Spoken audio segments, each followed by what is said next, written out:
In 1934, our nation embarked upon the Reciprocal Trade Agreements program as an emergency means for meeting grave emergency conditions. In inaugurating that program, the Congress and the Executive were grappling with the pressing needs and deplorable conditions here and abroad with which the nation was confronted. In those tragic days when the avalanche of economic dislocations threatened to plunge into chaos our entire economic life, it was clear that the hope of attaining full and stable prosperity was utterly futile unless we could restore our shriveled foreign commerce. At the bottom of the Depression, our foreign trade, exports and imports combined, amounted to less than $3 billion a year as compared with the pre-Depression level of more than $9 billion. Billions of dollars of lost business activity had to be regained if recovery was to be attained and economic progress resumed.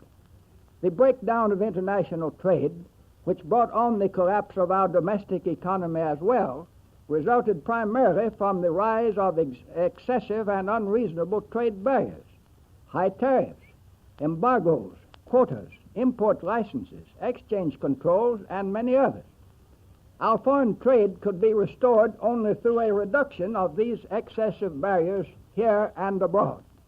The best way to accomplish this was to negotiate mutually beneficial agreements with individual countries based upon a reciprocal reduction of excessive trade barriers. The Trade Agreements Program was enacted for the express purpose of expanding our exports through the reduction of trade barriers in other countries. I submit that it has done so. We have concluded 22 reciprocal trade agreements with countries which represent about 60% of our total foreign trade. Through these agreements, important foreign markets have been kept open or expanded for our producers of cotton, wheat, corn, hog products, fruits, vegetables, tobacco, lumber, iron and steel semi-manufacturers, automobiles and trucks, electrical apparatus, machinery of various types, rubber products, textiles, chemicals, paints, hides and leather products, and a host of other agricultural and non-agricultural American specialties. Between 1934 and 35 and 1937 and 38, our exports to all foreign countries increased by $1 billion, or 46%. But exports to trade agreement countries rose during this period by 61%, while exports to non-agreement countries increased by only 38%. These substantial and welcome increases in our exports resulted in large measure from the reduction of the other countries' trade barriers, as well as from an undertaking on the part of other countries not to discriminate against our goods under the operation of the most favored nation principle, better known as the principle of equal treatment. It is clear that we cannot secure equal treatment abroad unless we are prepared to give it to other countries. Hence, when we extend to all countries which do not discriminate against our goods the benefit of concessions granted in trade agreements, we thereby ensure equality of treatment for our exports over an area far larger than that covered by the trade agreements themselves. This is not a case of giving away something for nothing. So far, we have safeguarded in this manner a volume of exports many times greater than the amount of trade on which we have granted what is known as generalization of concessions to non-agreement countries. By enacting the Trade Agreements Program, the Congress authorized limited adjustments of our tariff rates as a means of promoting our foreign trade through securing adjustments of excessive trade barriers in other countries. We have reduced duties only after a most careful examination of all relevant factors, and only to an extent to which, after an equally careful examination, it was found that such adjustments would not prejudice any established branch of production in agriculture, in mining, or in manufacturing industry. Where necessary, as an additional safeguard, we have limited the amount of imports which would be permitted to come in at the reduced rate of duty. No evidence of serious injury has been adduced, in the assertions and allegations which have been put forward by the opponents and critics of the trade agreements program. The loudest assertions of these critics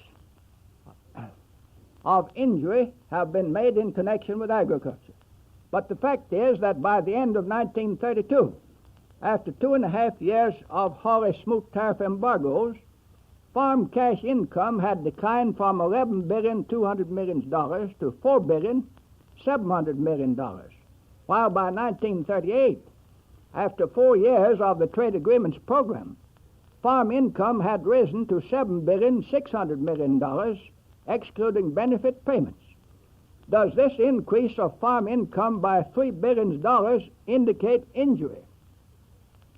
The reason why no evidence of material injury to our farmers or to any other group of producers resulting from the operation of the trade agreement program has been adduced is that no such injury has in fact occurred.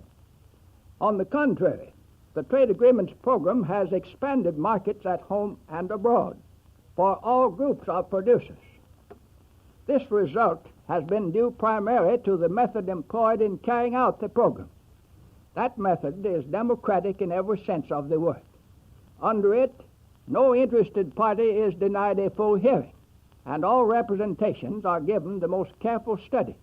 Under it, the immensely difficult and complex task of promoting general prosperity through stimulation of foreign trade without material injury to any domestic producers is performed by impartial and qualified experts within definite limitations laid down by the Congress.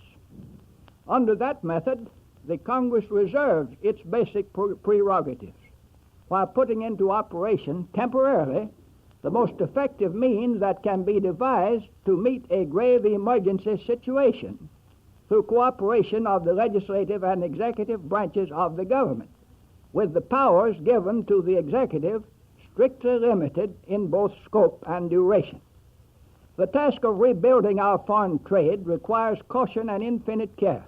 It is necessarily a slow process. In a world headed steadily in the direction of narrow nationalism, with all its attendant disasters for the well-being of our country and of all countries, we have taken a position of leadership in an effort to reverse that fatal trend. Our work has borne tangible fruit, but the stupendous task involved was only partly completed when a widespread war again broke out. That calamity has imposed upon us new tasks and new responsibilities. While hostilities are in progress, it is necessary for us to defend our export trade from the inroads of wartime controls and dislocations. For this purpose, the trade agreements now in effect are of inestimable value. The need for facilitating trade and for keeping alive the principles which underlie the trade agreements program is of crucial importance.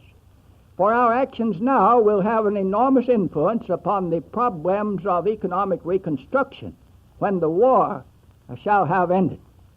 Our nation and every nation can enjoy sustained prosperity only in a world which is at peace. A peaceful world is possible only when there exists for it a solid economic foundation, an indispensable part of which is active and mutually beneficial trade among the nations. The creation of such a foundation is the second of the two primary objectives of the trade agreement program, which seeks the advancement of our domestic prosperity and the promotion of world peace. The establishment of sound international trade relations will be an essential problem of post-war reconstruction. What role will our country play in this process? In the years following the World War, we led the procession of destructive protectionism. Are we to play this same role again? That would be the case if we were now to abandon the trade agreements program, for it would be the equivalent of destroying the only policy which stood in the recent past and can stand in the immediate future as a bulwark against a complete reversion to policies under which the channels of trade will become more and more blocked, to policies under which the nations of the world will continue their disastrous march toward increasing economic nationalism, regimentation, economic distress, the dole on an ever-growing scale, social instability, and recurrent warfare. Under such conditions, there can be no enduring peace and no sustained prosperity for our nation. The world needs today and will need increasingly tomorrow the surplus production of our agriculture and industry, just as our farmers and our workmen and our businessmen need foreign markets for the maintenance of their prosperity. The choice before us is whether we shall throw away these precious opportunities by abandoning the trade agreements program, or whether we shall keep ready for use whenever possible the necessary means of prompt and effective action provided by the program.